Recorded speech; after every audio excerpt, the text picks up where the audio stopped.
Welcome back to the Digital Asset Report. This week was a big one. Between new legislation, market signals, and comments from the president, the momentum around crypto in the US is building fast. The Senate's landmark stablecoin bill, the Genius Act, just hit a major roadblock. 9 Senate Democrats, including 4 who previously supported the bill in committee, have now pulled back. Their main concern is not enough safeguards on national security and anti-money laundering. That's a big deal because without bipartisan support, the bill won't hit the 60 votes it needs to pass. But Republicans like Senator Bill Hagerty, one of the bill's authors, are still pushing to get it done. The bill would require stablecoins to be fully backed by dollars or liquid assets and to have monthly reserve disclosures and undergo annual audits. But for now, it's looking like stablecoin legislation might be delayed again. Meanwhile, over in the House, Republicans are taking another swing at broader crypto regulation.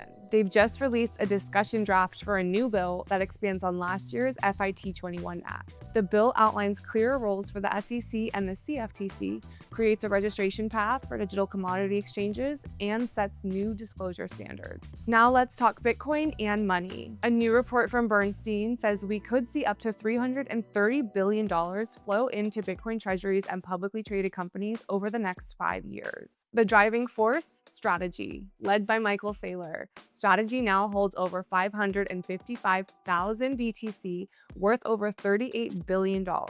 That's more than 2.6% of the total supply, and they're not slowing down. Strategy has doubled its target to an $84 billion Bitcoin treasury and might go as high as $124 billion under their updated 42-42 plan. Bernstein thinks other companies with large cash reserves and low growth prospects could follow suit, adding up to $190 billion in corporate adoption. That would be massive, but not everyone is on board. Arizona's governor just vetoed a bill that would have allowed the state to invest in Bitcoin. The bill passed both state chambers, but was shut down by Governor Katie Hobbs, who called Bitcoin an untested investment.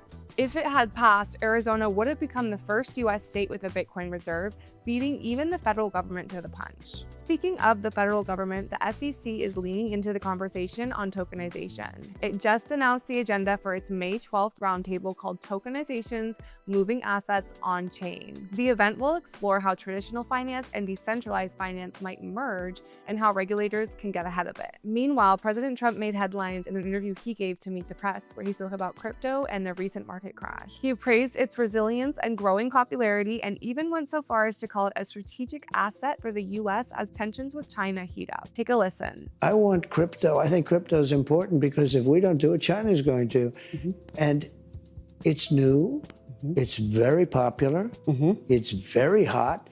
If you look at the market, when the market went down, that stayed much stronger than other aspects of the market.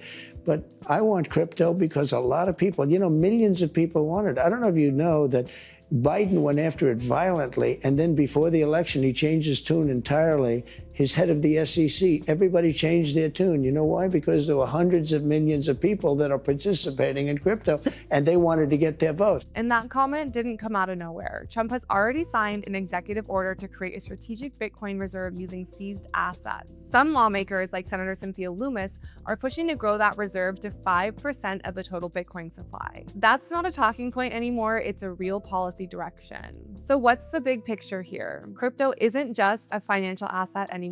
It's becoming a national strategy issue, a corporate treasury trend, and a partisan flashpoint in Congress. Regulation is still catching up, but it's catching up fast. And with more powerful voices jumping in the conversation, from Michael Saylor to Donald Trump, it's clear that digital assets are no longer on the fringe. That's it for today. Thanks for watching. If you enjoyed this video, be sure to give us a like and a follow, and head over to bitgo.com to learn more.